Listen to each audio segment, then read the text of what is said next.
So, we're coming up to Valentine's Day. Originally, I was going to write about the movie Valentine's Day and the attempt to kind of get moviegoers on board with small holidays and related films like New Year's Day and Mother's Day, which all follow that sort of ensemble cast format. But you know what's more romantic than the movie Valentine's Day? Feasting on the still beating heart of your lover to become one forever. No? That's not doing it for you? You don't understand why I'm bringing it up? Buckle up, because everything happens so much. Armie Hammer, who you might remember from films like The Social Network or Call Me By Your Name, is a cannibal. Or like maybe he isn't a cannibal, maybe he's just horny and a bit weird. It's unclear. Basically, a bunch of Armie's Twitter and Instagram DMs got leaked to the press. And they range from pretty generic kink stuff like bondage, through to the kinds of messages where if a white man sent you one, you'd be looking up stats on serial killers and locking your doors and windows. The messages are so extreme that they were honestly like a little bit hard to believe. But then a bunch of Armie's ex-girlfriends came forward and were like, no, actually he's just kind of like that. These aren't surprising at all. Which makes it a whole separate kettle of flesh. I mean fish. Sorry. Everything goes from like, wow, someone has a vivid imagination to like, wow, has anyone checked his garden for mysterious, freshly dug 6-foot holes by any chance? You know? I know time is meaningless and life is like a long, slow march toward the void or whatever. But we're barely a month into 2021 and there's already a celebrity sex scandal involving cannibalism, blood drinking, and threats to sever a toe. Life comes at you fast. Anyway, as soon as I read Armie Hammer saying that he wanted to own somebody until they died and keep their toe in his pocket, it got me thinking about the ever-evolving nature of celebrity sex scandals. As an avid follower of gossip magazines, I feel like I'm familiar with most of the weird shit that gets made up and or reported on, and I feel like we're reaching some sort of celebrity sex scandal event horizon, where like something about Meryl Streep using baby's blood as glue for her vajazzling or something is going to come out and we're all just going to have to absorb that information and then nod and move on with our lives. And I want to think about whatever the hell that means. I'm Alex, this is Pop Culture Boner, the podcast edition, and today I'm thinking about the evolution of the celebrity sex scandal.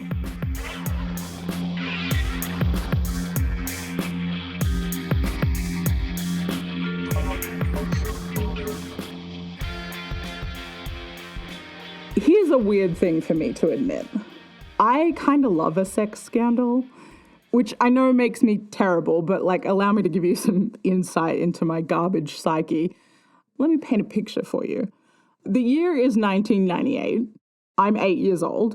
I have absolutely zero interest in the news, although I do kind of occasionally pretend to read the Sydney Morning Herald in an attempt to appear like more worldly. I have always been a pretentious nightmare, but that's kind of a separate issue. Anyway, Bill Clinton, he's the American president, and then suddenly he is even more in the news than usual because a scandal involving Monica Lewinsky has erupted everywhere. I was instantly obsessed, and I spent a lot of time sort of hanging in the doorway trying to inconspicuously watch the ABC News, something which I had never shown any prior interest in. And I would wait there until the nightly update on the case was on, and then I would kind of skulk away again. Now, I was, of course, 8 years old, so A, I didn't really know what they were talking about with regards to stained dresses particularly, and B, I couldn't really tell you why I was so into the whole thing. I think maybe because it felt kind of naughty, which is the sort of thing that really draws a precocious 8-year-old right in. But that's what launched what is now an almost instantaneous ability to conjure up weird sex tidbits about famous people from memory. I have been carrying around the information that Billy Idol has herpes in my head for years. Not for any kind of judgment. It's just herpes, but it is in my brain for some reason. I keep waiting for it to pop up at pub trivia or something, and then it never does. I'm always disappointed. But I am really interested in this shift that I've felt in the last few years in the way that we report on celebrity sex scandals. We went from calling women sluts and forcing them to apologize for being naked to kind of burying the photos themselves in harmless tagged images to protect the victim. At the same time, it feels like the internet has cracked open this seemingly endless vault of sex knowledge about public figures, where you can see politicians accidentally liking videos called teen slut gangbang on Twitter, and we're all just kind of ah yes, but who among us has not been accidentally presented with teen slut gangbang by the algorithm at some point or another before we go on about our day? I don't want to be a Puritan about this sort of thing, but I thought as a little Valentine's Day treat, we could think about the amount of celebrity sex knowledge that we retain, why it still manages to get clicks, and what's changed about the way that we report on the lewd and the rude. Oh, it's the most not safe for work episode ever, Daddy.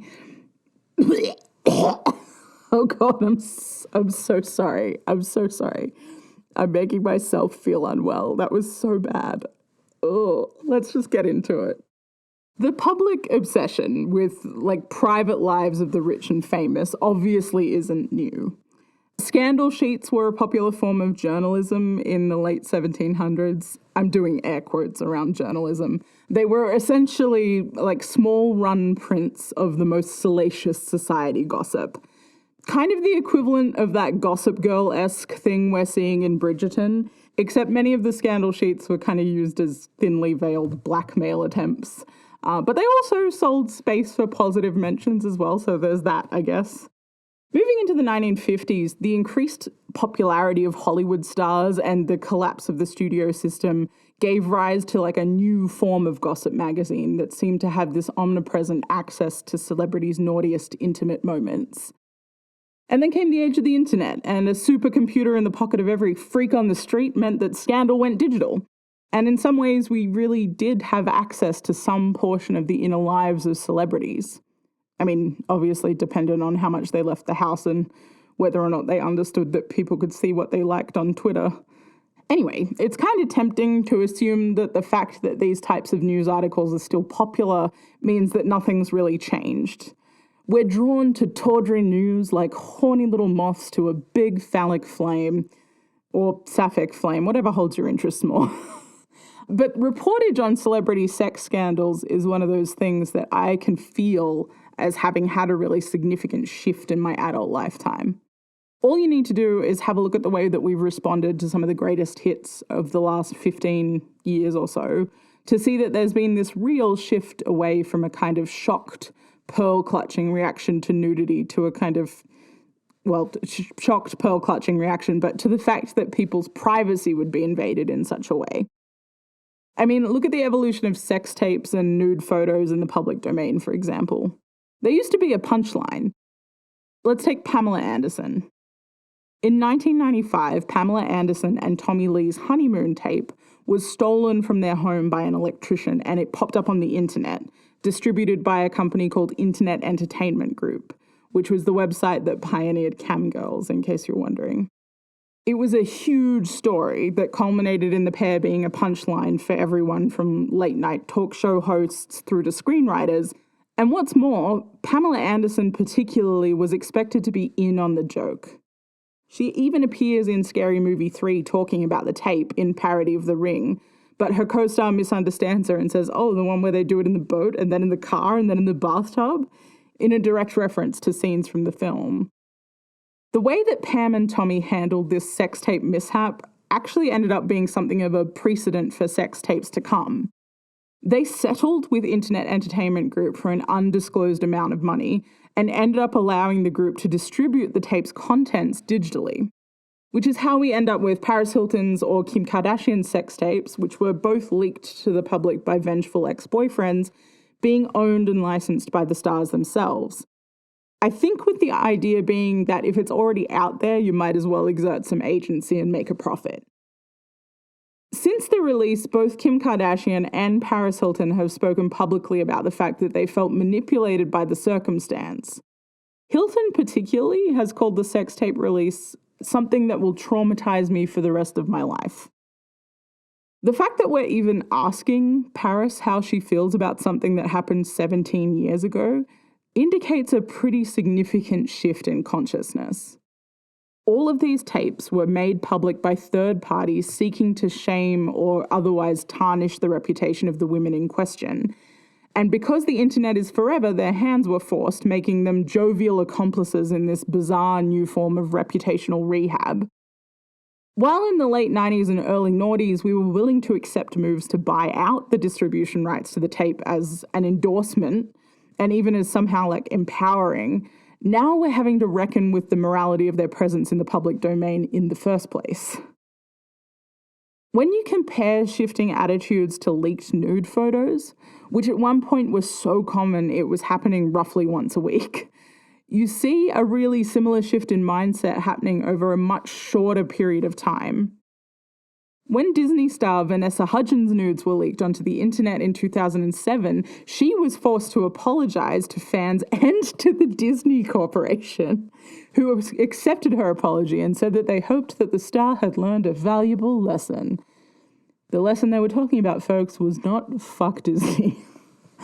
Anyway, 7 years later, when hackers exploited a security flaw in Apple's iCloud and thousands of nude celebrity photos, including ones of Kirsten Dunst and Jennifer Lawrence, were leaked, it sparked this conversation on whether or not viewing the photos was acceptable.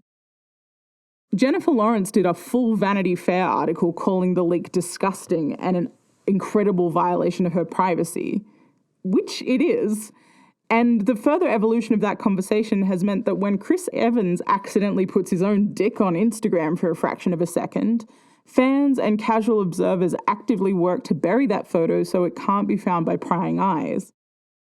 That's a massive shift in public mindset. Where people and corporations were ready to burn poor Vanessa at the stake for being a slut, a mere 7 years later they were ready to accept that releasing private nude photos was a violation of privacy that disproportionately impacted female celebrities. I think at least part of this shift in moral judgment has come from the rapid advancement of technology. I did a lot of theory reading about celebrity fucking for this podcast. There's a surprising amount of it, or unsurprising, depending on how you feel about the Academy, I guess. But I read this article by Daniel Harris called Celebrity Sex Scandals. And it talks about the class-based relationship that celebrities have with the public, where we're envious of their economic prosperity and we make them pay for it by atoning for perceived sexual transgressions. It's an older article and it takes a pretty cynical view overall, which I don't necessarily agree with. But one of the things that I thought was really interesting was this idea of the camera lens as a kind of moral filter. Essentially, the article suggests that we don't live in a world where we're really all that shaken by celebrity sex scandal, but because the presence of a camera makes us plebs uncomfortable, we use it to maintain the illusion that we're actually scandalized by someone famous engaging the services of a sex worker or smoking a joint and getting a handy in the parking lot of a McDonald's, or whatever the case may be. The article calls the camera an old prude that bullies its subjects into following its prim decorum. We would never do those things in a way that would be recorded, so how dare they? Except now we all have a super connective portable computer with a built-in camera in our pocket. We're so much more likely to do those things. I would like to think that this entire change in public discourse is down to a sudden understanding of women as people and revenge porn is wrong, but phone cameras are so personal and private now, and the naked body is so much more readily available in so many ways that we're actually a little bit blasé about the whole affair. A nude celebrity doesn't have the same impact that it used to. A sex tape is still a little bit more exciting, but it's lost a lot of the career-making power that it held previously. A socialite with a sex tape in 2021 isn't going to become the next Paris Hilton. So where does this leave the world of weird DM leaks? Armie Hammer's never been caught on camera eating someone's flesh. that we know of. There is still time. But he has said some weird shit to people.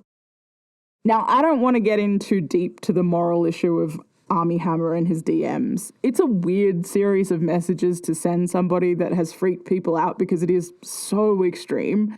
And coupled with mounted stories from women he's dated accusing him of being controlling, it paints a picture of something of like a freak on a power trip. But also, I do wonder if part of our fear in this cameraless celebrity sex scandal isn't actually about things that we've said via direct message when we're horny.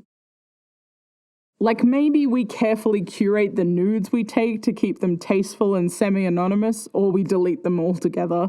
But I'm willing to bet that if you scrolled back through some of your text messages or DMs, or whatever your preferred sexting service is, you'd be able to find something hella weird and uncomfortable that you've consensually sent a fellow human being who probably sent you something equally as weird back. The written element of sexting adds this fantasy component that basically means that you can say anything, no matter how stupidly improbable, and it can just come off as kind of casually hot in the moment. And as a chronic overpromiser and underdeliverer in all aspects of my life, I definitely know that I've said some things that sound like a great idea at the time, but make me completely exhausted to even picture in the cold light of day. And I know my mum and several of her friends listen to this podcast, so I just wanted to say, I'm sorry, Mum. I've never even done a sex. I don't know what any of this is, what it means, or what I'm talking about. But also, a 2014 study found that a little under 60% of young adults between 18 and 30 send sexts, and that its prevalence increased in young adults in established relationships. The point is, a lot of us do it.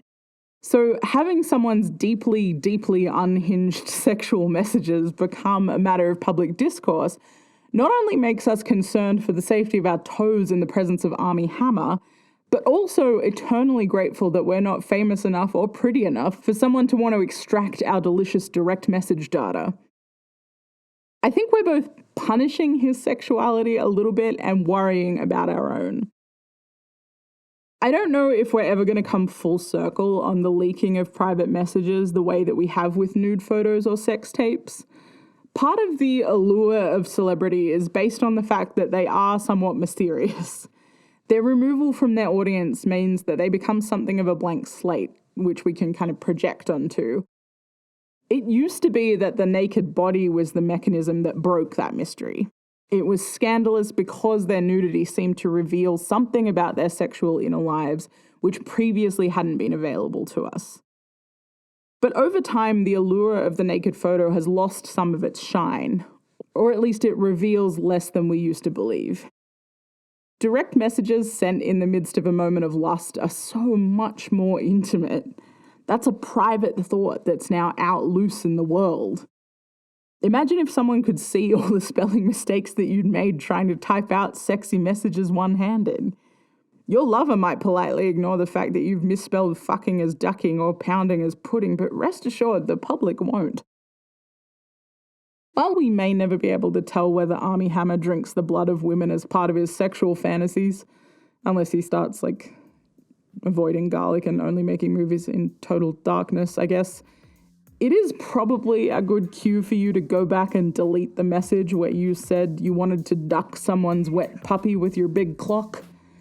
Just a thought.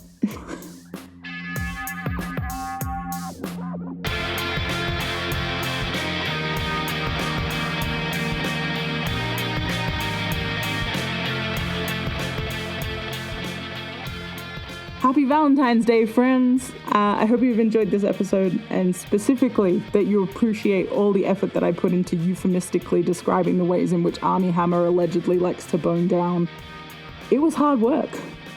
Also, I swear to God, every time I write one of these, I do so much extra research that I never use. I read a whole article on chaos, control, and celebrity autoerotic asphyxiation that you don't ever get to hear about because it's not relevant.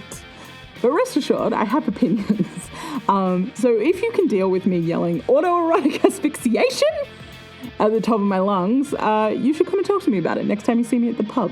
Peace.